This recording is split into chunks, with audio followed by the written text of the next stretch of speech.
I'm Janeane. This is Outside the Box. Thanks for tuning in. Today, I am joined by special guest, Chris Schwarz, and he's from UC Irvine. Thanks for joining us. My pleasure. Recently, I spoke with Dean Ian O. Williamson. That was really great having him on. And then I found you on LinkedIn, I believe, and I think you were giving a webinar about the state of the economy. Is that correct?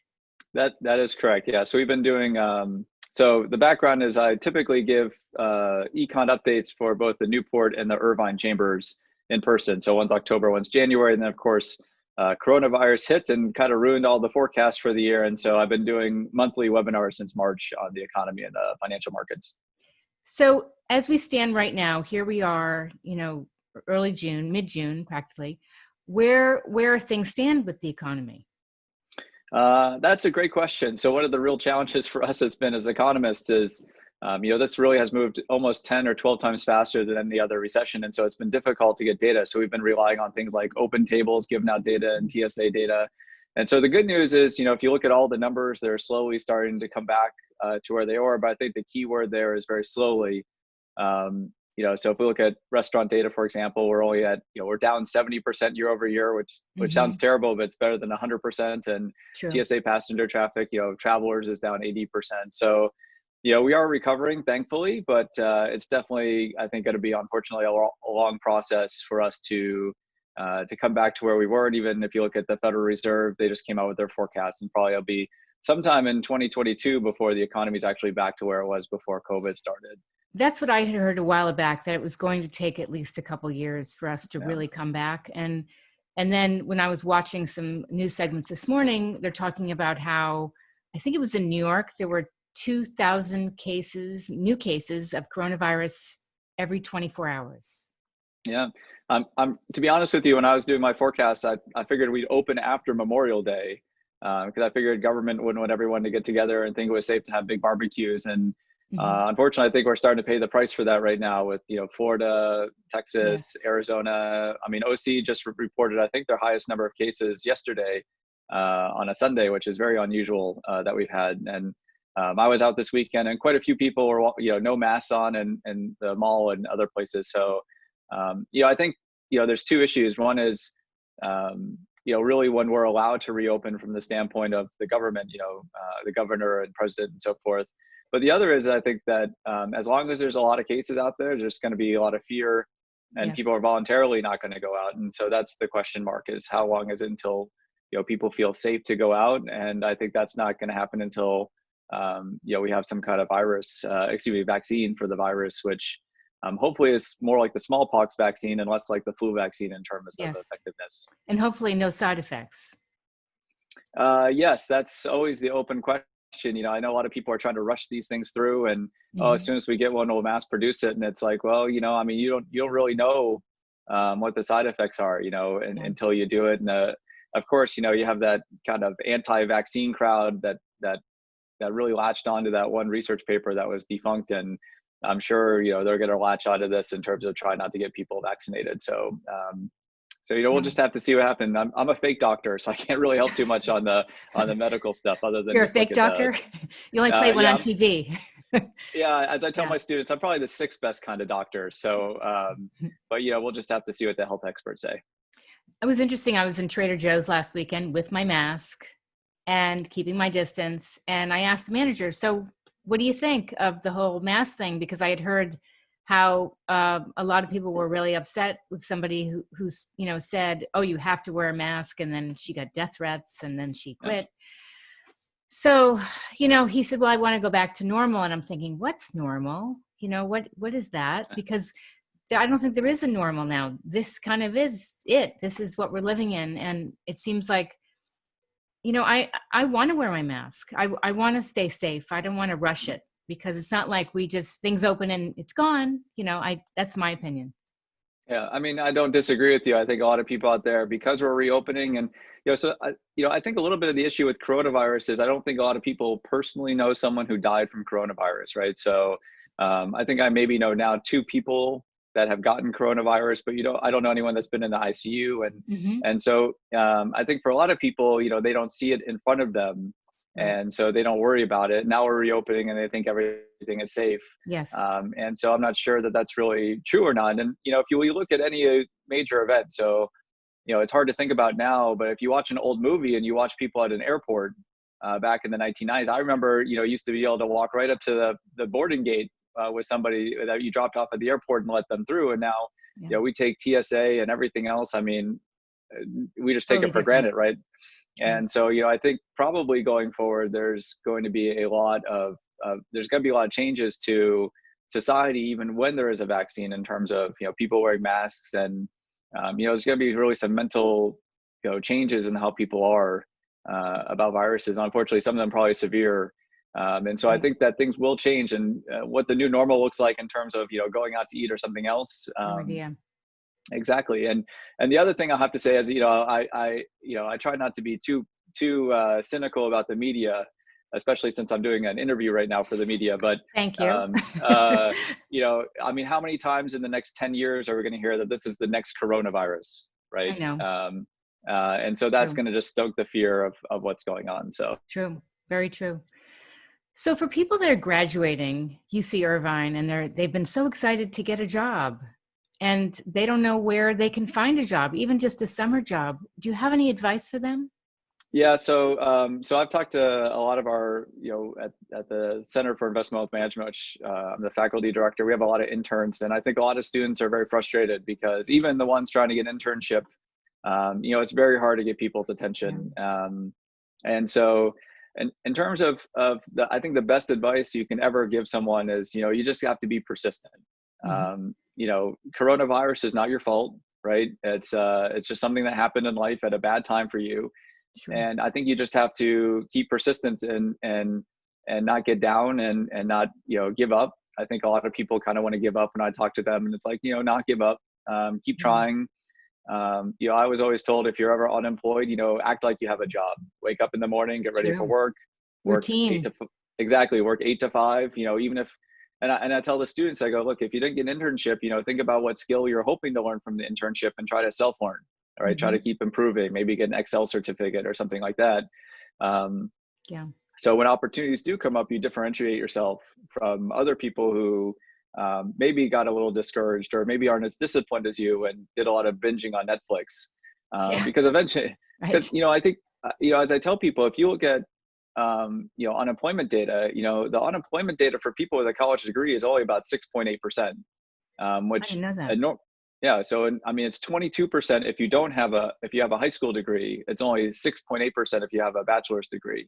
And so, the important thing is, I think, always is, encourage young people to get an education. But, the second part is it's really not that low. And as we reopen, people with that degree are going to be the first to be rehired. And so, this is a great time to network. It's a great time to, you found me on LinkedIn. It's a great time to get on LinkedIn and meet some new people. It's a great idea to hit your alumni networks. We have lots of great alum here at UCI. And I will say the good thing for us at the business school is, our focus is on the digitally driven world. And the world has become much more digital. And so fortunately, for our students, I think they're pretty well prepared for what's happened. And I think that's going to be very attractive for employers. So Great advice. Just keep working. I mean, I'm sure, like you, I mean, I had lots of plans for March and April and May and June that I had to redo. And you probably redid that. Yeah, you probably redid them many, many times over, right? So I did. But if the alternative is you just give up and you don't do them, and that's not going to get anywhere. So I think life is always about how you react to difficult situations, and you just gotta be persistent. Well, and also I know for me, I had a choice in March: get on Zoom and start connecting with people, or go sit in the sun. I mean, go get a tan. And I thought, well, I should do the former, because the latter is not going to get me anywhere. And I noticed the more I started talking to people, the more I started getting ideas. And plus, we're social beings. We need people. And it's so important to connect with people. And I would say with people getting on LinkedIn, don't be so salesy and pushy, because just try to make good contacts and get to know people and read the articles and join the conversations that are going on about finding work remotely or pivoting. And there's so much great stuff on LinkedIn right now. Yeah, absolutely. I mean, I can't tell you. I mean, I find it kind of somewhat amusing because people must not read my profile, but I get ads for like advice from financial advisors on how to run my portfolio, and I'm thinking to myself, really? I know. Yeah. So yeah, Yeah. I agree. Just don't start cold calling people. You got to know them, and and have something interesting to say or some interesting questions for them instead Yes. of trying to just sneak Yeah. in there. But your dermatologist thanks you for not sitting in the sun, by the way. Yes, So, that is true.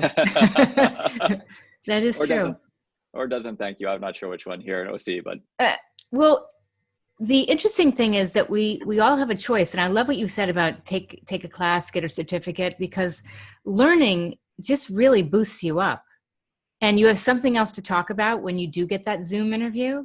mhm, So what else have you been doing besides looking for work? Well, I'm taking a class in the science well-being, or I'm getting a certificate in IT or whatever. It makes you feel good, and it shows that you're a lifelong learner. absolutely. I mean, and Yeah. I would say for students, if you're, I think things that students can do, I think always the biggest differentiator is, all of our students are well technically trained, for sure. I mean, especially our undergrads here at the business school, we have very few slots, and so our students are very, very good. And so, I would always encourage people to work on their soft skills, work on presenting, work on PowerPoint, work on speech writing, work on, um, you know, uh, even writing handwritten thank you letters. All those kinds of things are Imagine soft that. skills. Yeah, What is that are that? really the. I know exactly. Yeah. I do have to say I went to the post office one time and someone didn't even know how to fill out One an time. envelope for a letter. Yeah.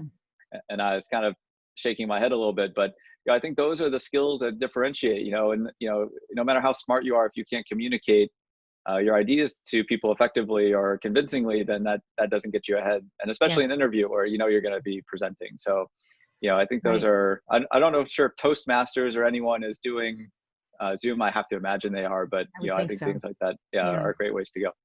And don't be hesitant to get on a Zoom interview, because sometimes people think, oh, we'll just email back and forth. We'll have a phone call. People want to just jump on Zoom and meet you. Oh, yeah. I mean, it always helps when someone can put a face to who they're talking to, right? Otherwise, you're just some random Right. characters on the screen, right? So I think Yes. that's always good. And I think at some point I was told we can speak 10 times faster than we can type. I'm not sure if that's still true, especially for Gen Z people, but I think it's always better to get on the phone. I I always tell agree. people, when you're interviewing, it's not just about having the technical skills, but you spend 10 hours a day with somebody for 5 days a week, so they have to know that they're going to be able to tolerate you for 50 hours a week and work with you. Exactly. And so it's just not just about skills, it's about relationship building. Yes. Yeah. And I always say now's a really good time to take care of yourself, your mental, physical, emotional well-being, because you don't want to get on that Zoom call and you're like, you know, Yeah, you're just a wreck and stressed and exhausted because you stay up too late and whatever. it's all about the schedule, right? Keep Right? the same schedule. That's Exactly. right. What about people that have been working a while, let's say middle management, and they're thinking, great, now I'm out of work? I mean, I've heard wonderful things about flex jobs, LinkedIn. Are those some of the same resources? Yeah, I mean, I think, ultimately, I think things are, if I'm going to be honest, I mean, I think they're a little bit easier for the graduates, right? Because that you're starting in kind of an entry level type position. And I feel like for middle manager people or people in the middle of their careers, so I teach in the part-time MBA program here. I always think it's harder because if you want to switch careers, you kind of sort of, you have experience, but if it's not super relevant, it's kind of like you got to, push yourself down a little bit to get that job that you're looking for. I think you have to do a little bit more work, retraining or trying to, network because, if I'm a employer, and I can hire an undergrad for cheap that has no experience and, someone who's pricing themselves like they have 20 years experience, that makes it an easy decision. So I think that gets hard.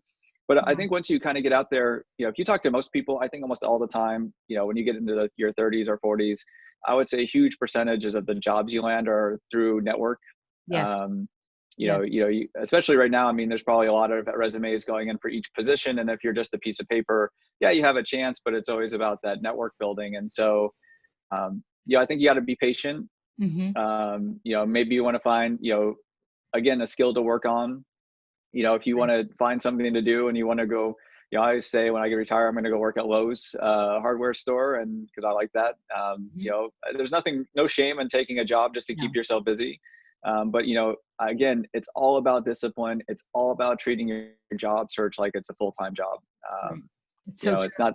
It's not 15 minutes in the morning. You send out a couple of resumes and you're done. You have to, even if you've replied to every job you can find, that doesn't mean you can't reach out to people and say, hey, I'm looking. And I think the good news for a lot of people searching right now is, everybody knows this was not your fault, right? Everybody knows it was a totally crazy thing that's happened to us here. And so, in some sense, there's no, in finance, we always worry about signaling, right? Mm-hmm. And there's no negative signal to being laid off at this point. It's just about being in the wrong industry at the wrong time. Yes. Yes. So I would also say, be careful, be smart as far as jumping into something, because I've noticed, there might be a position and they want you to do so much, but they want to pay so little. And they're going to slap a really fancy, nice title on there, but it pays so little. And I don't want people to get taken advantage of, because there are people that will take advantage at this time. Oh, absolutely. You have to be very careful. Titles are, what do I like to say about titles can be inflated very easily, especially at smaller firms, right? Where you don't have that structure where, if you're called senior vice president, then someone yells at you, or like, where's my title? Mm-hmm. It's always about, to a certain extent, what your responsibilities are. And then of course, at the end of the day, like, your title is how much you get paid to do that job. Yes. And so that's something, you have to be careful about. And, again, I'm sure right now some people are out of work and, it might be their first time that they've ever lost their job, and they're very impatient to get that next opportunity. But, the good news, I think generally the economy is going to start getting a little bit better. And so, there's some opportunity there to be a little bit patient, because if you're, one of like 400 that applied and they're giving you the job, then obviously that probably means that you have some skills that other people are going to want as well. Yes. The other thing I would just say is to people is, remember, think the long game. Think about what skills you're going to put on your resume, right? So try to have a 5 or 10 year plan on what you want your career to look like. Because again, like you were mentioning, you got to be patient, right? And you don't want to get suckered into a job where you're a glorified admin person and you don't build your skill set, and kind of, not only did you lose your job, but now you took another job that kind of stunts that career growth that you had in mind. So just another thing to think about. Yeah. And I would say, like, know your value, know your worth, be realistic about what you can and cannot do. Yes. It's like Absolutely. going on an audition for acting and saying, yeah, I can play a 30 something. That's ridiculous. You have to be a realist of what you can and cannot do right now. Yeah, I think that's, there's that Mark Twain quote from the beginning of The Big Short. I'm sure you've seen that movie. That says, it's not what you know that gets you in trouble. It's what you think is so, but ain't true, that gets you in trouble. Boom. So I think that's exactly right. Of course, that quote's also made up, but that's okay. It's still a good quote. That's an excellent quote. What about people that are thinking, now's the time for me to start a whole new venture? Good for you. So I had a little computer consulting business. I started when I was in college and ran for a few years after I was done in college. Never anything big or really kind of like sunk my teeth into it. But, so it's kind of a good time in the sense that, maybe you got laid off from your job and you're like, oh, this is a sign that I should start my own business. And it could be. And if you have a good idea, that's great. I'm not sure that this is a great time to launch a product. So it's very hard. But B, I think the one thing I always caution my students is, and of course I'm an entrepreneur and we have a new MIE program here that's great. But I always think people tend to undervalue their time. They undervalue, because it's not just you're giving up your time, but if you're choosing to start a venture instead of giving a new job, and you give up, 100K in income for 3 years, man, time value money wise, it's really hard to make that up on the back end, unless you have an incredibly successful business. So, if someone's really passionate about life, shouldn't be all about money. So I would say go for it.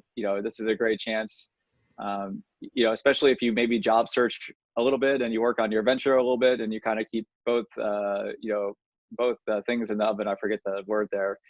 Both irons in the oven. There we go. Fire. Yeah. Yeah, that's it. But, and that's great. And, a lot of people take that risk, and it's just, again, I would just caution people to, remember as you go along, like, hey, if this is 3, 4, 5 years and I'm not sure how big the market is, then, I just caution them. But, if you're inspired to start something, I mean, it's great. Go for it. I started this time I've been posting econ stuff on LinkedIn forever, and I've spent this time to get a little blog going, because I just post things there, and then I'm limited, and I'm not trying to make any money off it. It's just more educational for the community and my students. But yeah, I mean, I would always, if you have a good idea, go for it. Why not? Just be careful. Exactly. Just be careful. That's so true.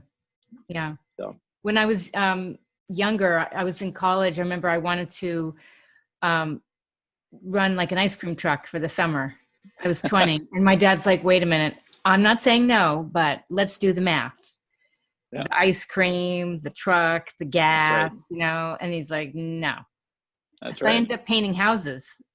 And I'm telling you, certain skill sets that you think, oh, that's nuts, actually take you down a path to do other things, Yeah. I think the most valuable thing I learned from running my business had nothing to do about teaching myself how to write computer code. I think I use that still today, but you learn a lot about how people think. I remember, you have this idea of how people manage, and then you see how they really manage, and then you're like, oh, okay, well, that's interesting to know. I'm going to keep that little tidbit. And then when you have your own business, I think also you learn a lot about discipline. It's just like right now, you don't have a boss telling you, hey, you got to work 9 to 5 and go get clients. You have to be self-disciplined. So yes. And I'm sure you're really good at painting interior rooms now, right? You know something? I'm serious. I am. I actually, in college, I went into an apartment. It looked dingy. I said to the landlord, do you mind? He's like, absolutely. I painted the whole place. My roommate was so happy. I mean, I wasn't afraid to do that, and I still love to do it. But it was a great job. It was very hard, but it paid well. Yeah, definitely. Painting's fun. So any last bit of advice, let's say for incoming freshmen, they never would have imagined a pandemic, and here they're majoring in business at UCI. Well, I think I think so. The freshmen, I think actually my advice to you is just in 4 years, everything will look different. Right. Mm-hmm. So, it might look like, hey, why am I getting education? There's no jobs anyway. But I remind them that statistic I just told you, if you have a high school degree, there's only a 1 in 3 chance you actually even participate in the economy. Right. You have a 21% chance if you do participate of being unemployed. And if you are employed, you only make about 30 grand a year. If you get a college education, you're 76% likely to be involved in the economy. There's only a 7% chance you're unemployed, and on average, you make almost $70,000 a year, right? So, we have a lot of first-gen students here at UCI. So, and we teach financial literacy at CIWM, and so that's always the most important part of financial literacy is the education part. But again, I think right now, I know probably some freshmen are very disappointed. They are probably excited to not live at home for the first time and have a lot of freedom. And so, I would encourage them to be patient.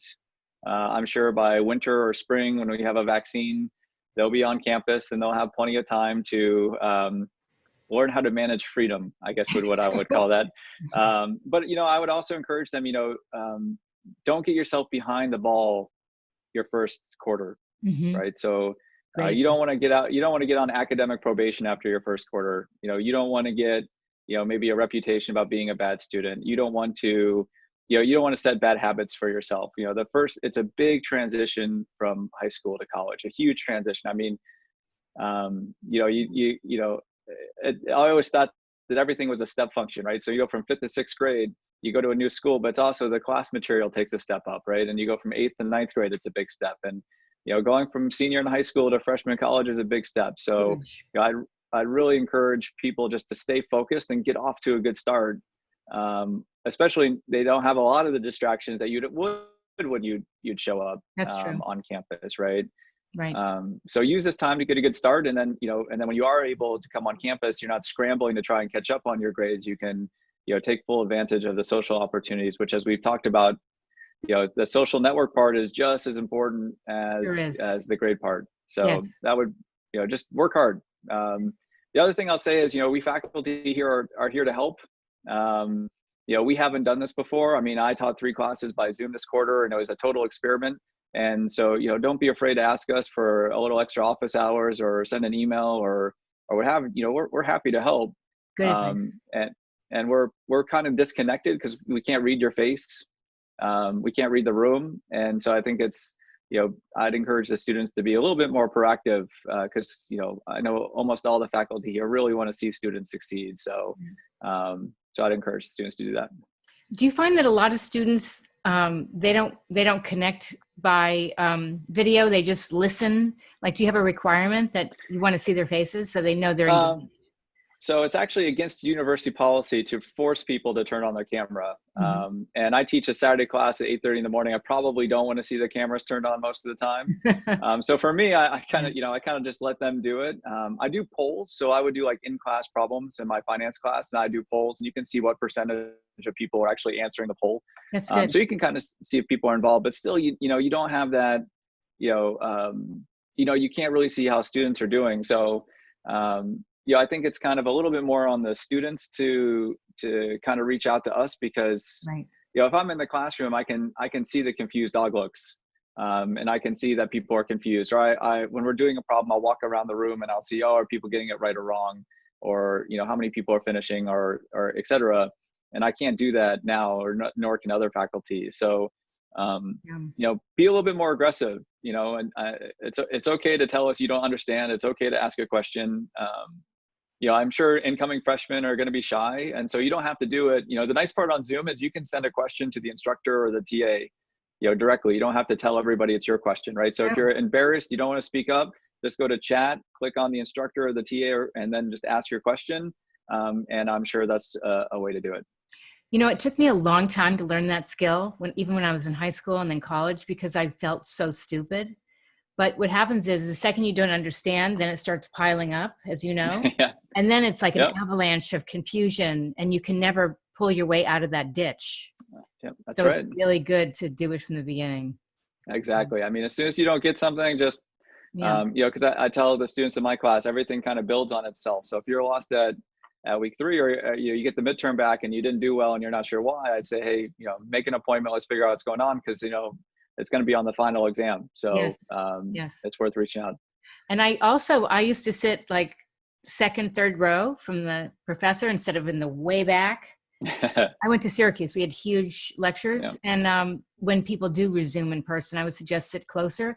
But I remember being in a statistics class at BU, and people would call out the answer, and then I would call out the total wrong answer. The teacher would start laughing after a while, and I'm like, I'll see you at office hours, because so just don't be afraid to, get the wrong answer, and get help really is important skill. Absolutely. So I'll give one piece of advice in case any faculty watch this. One of the things I did on Zoom when I did the in-class problems, I set up a poll, and I had 4 multiple choice. And of course, most of the time the right answer was there. Sometimes I didn't get the solution. Okay. But the thing I would do is I know what concepts students typically get wrong, and I would set up the other answers. So like each answer would represent like a wrong concept, right? So I had the right answer, and then I had 3 answers, and they were informative, right? So like there was one question where half the class got the right answer and half the class got the wrong answer.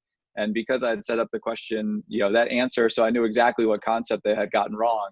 And then when I went over the answer, it was easy for me to highlight the concept that I knew they were getting confused. So great idea. That was one of the things that was really helpful in terms of trying to read how much understanding there was. Great idea. Where can people find out more about you, Chris? I know you mentioned you're on LinkedIn. Sure. So I'm on LinkedIn. So it's under my UCI email. So CSCHWARZ@uci.edu. I started a blog. It's relatively new, called boundedfinance.com. Bounded like you'd spell it and then just one word. Okay. And then of course I'm the faculty director of the Center for Investment Wealth Management, and our mission is to provide financial literacy to the community. So you want to check that out. There's lots of good stuff there. And otherwise, I'm a UCI associate professor. So you can always just Google Chris Schwarz UCI. If you Google Chris Schwarz, by the way, I am not the woodworking guy. So apparently there's a very famous Chris Schwarz who's a woodworker. So that's not me. I'm not the Ron Swanson of UCI. So that's somebody else. So just Chris Get a Schwarz, lot of UCI, requests for woodworking. No, actually, I'm a pretty good baker. So typically people are more interested in cookies than learning how to make a chair. So, so All right. Well, thank you so much, Chris. I've uh, really enjoyed this. appreciate it. Thanks for having me on. And I look forward to hearing about your other interviews in your series. Thank you so much.